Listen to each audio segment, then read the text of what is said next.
اے چادر میں لپٹنے والے، اٹھو، اب خبردار کرنے لگو اور اپنے پروردگار کی بڑائی بیان کرو، اور اپنے کپڑے پاک رکھو اور شرک کی گندگی سے تو الگ ہی رہو، اور اس نیت سے احسان نہ کرو کہ اس سے زیادہ کے خواہاں ہو، اور اپنے پروردگار کی خاطر صبر کرتے رہو، پھر جب سور پھونکا جائے گا تو وہ دن مشکل کا دن ہوگا، یعنی کافروں پر آسان نہ ہوگا۔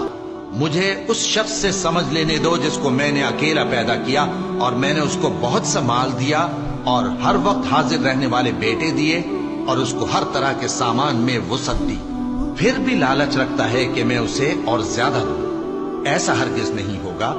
یہ ہماری آیتوں کا بڑا مخالف رہا ہے۔ میں اسے ایک بڑی چڑھائی چڑھاؤں گا، اس نے غور و فکر کیا اور ایک بات ٹھہرا لی، یہ مارا جائے، اس نے کیسی تجویز کی، پھر یہ مارا جائے، اس نے یہ کیسی تجویز کی، پھر اس نے نگاہ کی، پھر تیوری چڑھائی اور منہ بگاڑا، پھر پیٹ پھیر کر چلا اور تکبر کیا، پھر کہنے لگا یہ تو جادو ہے جو پہلے لوگوں سے برابر ہوتا آیا ہے، پھر بولا یہ اللہ کا کلام نہیں بلکہ بشر کا کلام ہے، میں ان قریب اس کو سقر میں داخل کروں گا